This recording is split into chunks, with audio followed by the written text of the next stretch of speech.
आपने भी शायद सुना होगा वहाँ 2 कहते हैं लेक हैं, जी, जी। राक्षस तल हाँ, मानसरोवर। और मानसरोवर 2 आते हैं, एक मीठे पानी की, एक खारे पानी की। अब कहानी बहुत बढ़िया लगती है सुनने में कि ये तो खारे पानी की लेक हो गई और एक मीठे पानी की, दोनों वहीं एक ही जगह पे, ये कैसे हो सकता है?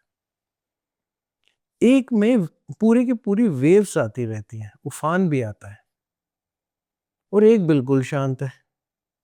ये भी बड़ी अजीब सी बात है। फिर एक जो लेक है उसका पानी पीने योग्य माना जाता है, एक तो बिल्कुल ही उससे ना नहाते हैं ना उसके नजदीक भी जाते हैं। अब सुनने में तो बड़ी बढ़िया कहानी लगती है और इसी कहानियों को पता नहीं कितनों ने क्या क्या रूप दिया। राक्षस स्थल को किसी ने रावण ने बनाया बोला, किसी ने कहा मानसरोवर लेक क्योंकि मानस यानी ब्रह्मा जी की सोच से निकल के आई। ये कहानियां बहुत अच्छी थी, अच्छी लगी, बहुत अच्छी है, दुनिया बोलती है। बहुत बाबा लोग आए, बहुत इंटरनेट पे कहानियां बोल गए, लेकिन किसी ने उसके पीछे की साइंस को समझने की कोशिश नहीं करी। साइंस ये थी, राक्षस तल का पानी ठहराव वाला पानी है, उसमें निकलने का रास्ता नहीं था। मानसरोवर के अंदर जो पानी आता है उसमें निकलने का रास्ता बनता है। तो जो राक्षस तल लेक है वो हम सूर्य की तरह देखते हैं और मानसरोवर जो लेक है हम उसको चंद्र की तरह देखते हैं और चंद्र में उफान आते हैं, जी।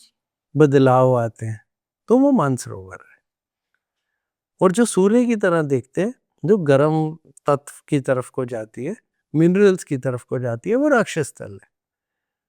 कहानी ये है कि वहां से जल निकल नहीं पाता, लेकिन मानसरोवर से जल आगे निकलता है।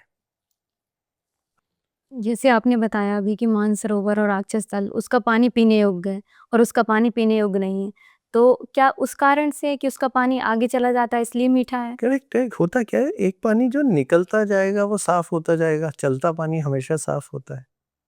रुका पानी कहीं ना कहीं रुक के उसे अपने पत्थरों के हिसाब से अपनी मिनरल चीजें अपने अंदर सोखता है, तो राक्षस तल अपने अंदर सोखता है, तो ये साइंस है। हाँ ठीक है, एक ही जगह पे दो अलग अलग तरह के लेक होना थोड़ा अनहोनी है, तो लेकिन इतना पानी एक ही जगह होना वो उससे बड़ी अनहोनी है। जी।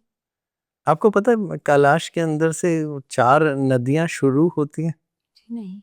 वहां से 4 नदियां शुरू होती हैं, इंडस, ब्रह्मपुत्र, सतलज और करनेली। 4 नदियां वहां से शुरू होती हैं, इतना पानी है। कहा जाता है कि कैलाश में इतना पानी है कि पूरी की पूरी धरती को डुबो दे, जी, ये तो सुना है। ये कहावत कही कही जाती है। तो वहां पे ये 4 नदियां वहां से शुरू होती है। ब्रह्मपुत्र तो दुनिया की सबसे लंबी नदियों में से एक मानी जाती है, पानी बहुत है।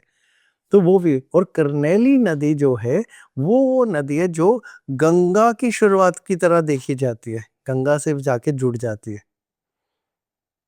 तो बहुत सारे बोलेंगे गोमुख से आया और गंगोत्री और ये सब, नहीं नहीं, करनाली नदी निकलती है, वो जाके गंगा से जुड़ती है। तो आपने वो कहानी तो सुनी ना कि शिव जी ने अपनी जटाओं में गंगा को बांधा, तो वहां से शुरुआत में धीरे छोड़ा, जी, नहीं तो पूरी धरती खत्म हो जाती। जी। तो करनेली नदी उसका रूप निकलती है वहां से।